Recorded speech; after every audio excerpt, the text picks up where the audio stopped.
Look, Bumble knows you're exhausted by dating. All the must not take yourself too seriously and 6'1" since that matters. And what do I even say other than hey? Well, that's why they're introducing an all-new Bumble with exciting features to make compatibility easier, starting the chat better, and dating safer. They've changed, so you don't have to. Download the new Bumble now.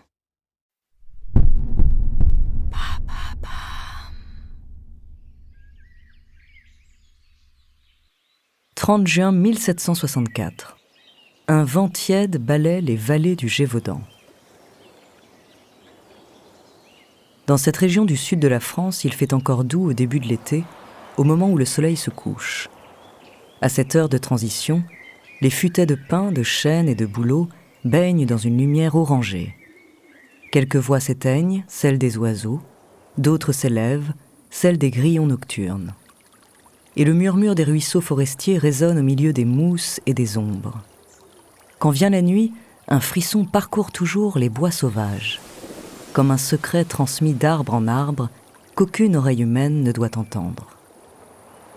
Dans un pré à la lisière de la forêt, Jeanne fait paître le troupeau de sa famille. Elle a 14 ans et s'occupe du bétail pendant que ses parents sont au champ. D'ordinaire consciencieuse, elle ne voit pas cette fois le ciel s'assombrir, ni la brume monter lentement sur la plaine. Au lieu de rentrer à la maison, elle flâne parmi les fleurs et leur odeur sucrée retient son attention. Sous ses yeux, de grandes nappes de bruyère et de genêt s'étalent en touffes jaunes et violettes. Elle serpente dans ce labyrinthe de couleurs, laissant traîner sa main pour caresser les pétales et cueillir les plus belles au passage.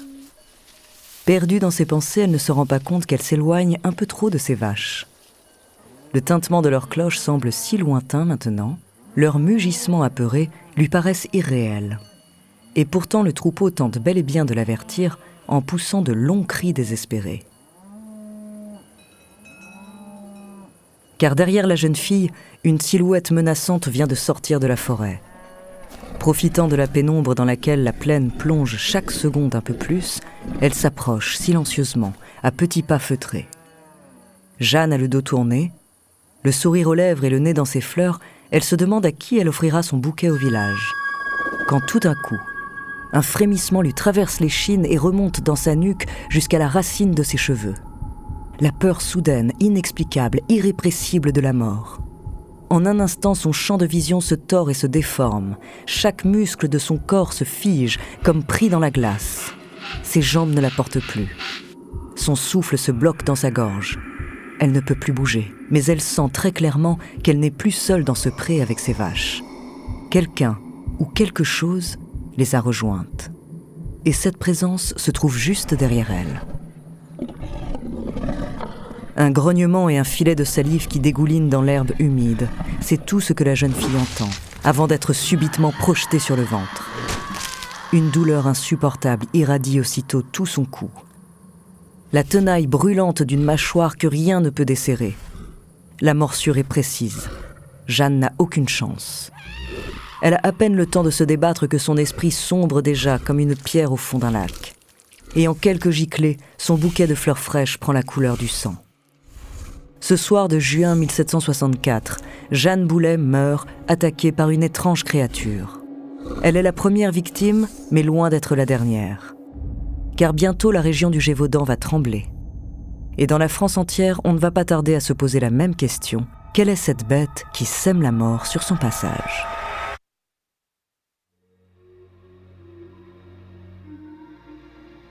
Bonjour, je suis Andrea Brusque, bienvenue dans Les Fabuleux Destins. En 4 épisodes, je vais vous raconter l'histoire d'une étrange créature qui a terrifié la France du XVIIIe siècle. Aussi cruel qu'insaisissable, ce monstre, qu'on croyait envoyé sur Terre par le diable en personne, a laissé derrière lui de nombreux cadavres. Son nom, la bête du Gévaudan. De ses premières victimes aux grandes chasses organisées pour la tuer, découvrez la première partie de son mystérieux destin.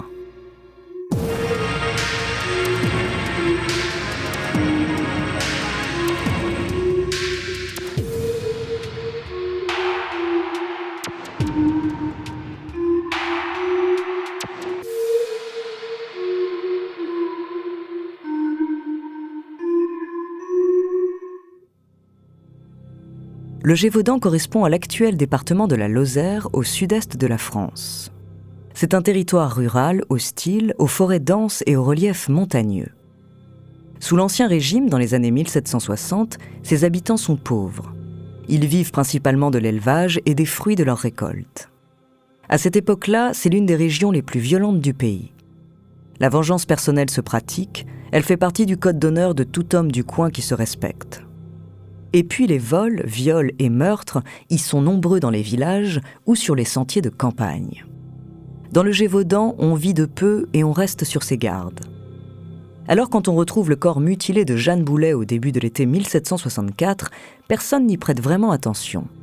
Certes, les marques dans son cou sont étranges, on croirait la morsure d'un animal, mais lequel ? Dans ces contrées, il n'y a rien qui puisse inquiéter l'être humain, pas même les nombreux loups qui rôdent dans les forêts environnantes. Les loups ont peur des hommes, surtout depuis qu'on les chasse. Il suffit de leur jeter une pierre ou de crier en levant les bras pour les voir s'enfuir aussitôt. Les moutons ou le bétail, c'est autre chose, des proies plus faciles. Mais aucune des vaches que gardait Jeanne n'a été attaquée. En réalité, le mystère entourant la mort de la jeune fille n'intéresse pas grand monde. Début juillet, on l'enterre modestement et on passe à autre chose. Seulement quelques semaines plus tard, les habitants du Gévaudan entendent parler d'une autre victime. Une jeune fille, elle aussi âgée de 14 ans, retrouvée déchiquetée non loin du pré où Jeanne est morte. Et puis une autre dans une forêt à la fin du mois d'août. Et d'autres encore, début septembre. Des enfants, des jeunes femmes, les habits déchirés parfois et la nuque ouverte en deux. Cette fois, les meurtres ne passent pas inaperçus. À l'église, le prêtre met en garde. Les péchés sont toujours suivis d'une punition. C'est la main de Dieu qui s'abat sur les brebis égarées. Et dans les chaumières, une étrange rumeur commence à naître. Une créature infernale rôde dans le Gévaudan, une créature que l'on appelle désormais la bête.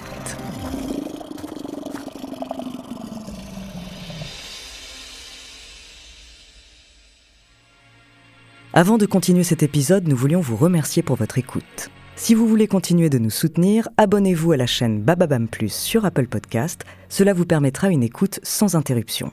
Ou bien écoutez ce message de notre partenaire sans qui ce podcast ne pourrait exister.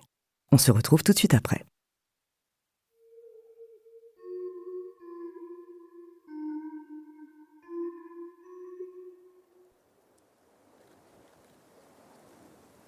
À partir de ce moment-là, les hommes vont au champ avec leurs fusils.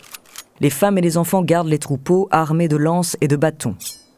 Mais malgré la prudence croissante de la population du Gévaudan, les massacres continuent tout au long de l'été.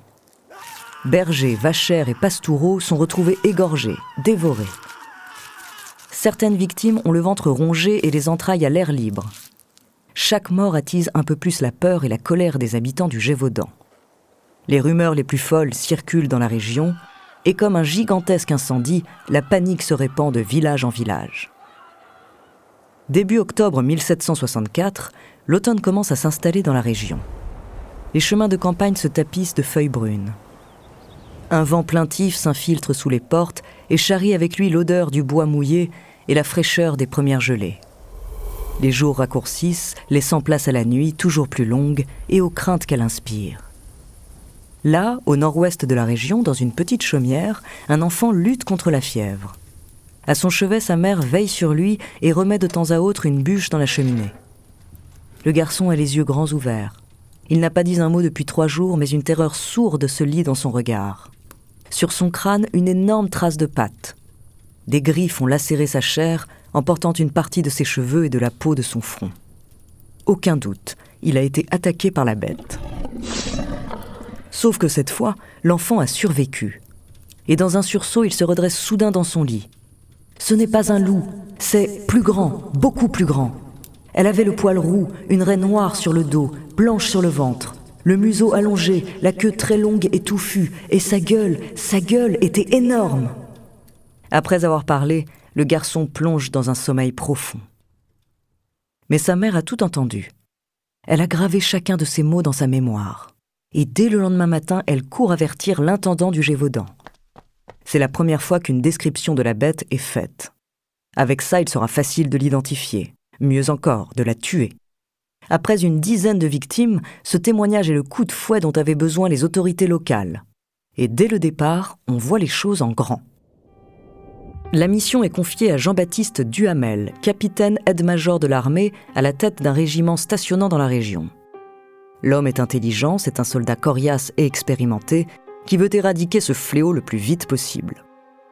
Le Gévaudan doit retrouver la paix, il en va de son honneur personnel. En plus de son bataillon de cavalerie, il recrute des milliers de paysans du coin pour prêter main forte lors des battues dans la forêt. Désormais, la chasse est officiellement lancée. Créature des enfers ou simple loup, Duhamel jure d'avoir sa peau. Avec autant d'hommes à ses trousses, la bête ne tardera pas à finir au bout d'une pique. Il s'imagine même empailler sa dépouille pour décorer son salon. Mais les choses ne vont pas tout à fait se passer comme prévu. Car en réalité, l'affaire est sur le point de prendre une toute autre tournure. Et le Gévaudan n'a pas fini de compter ses morts.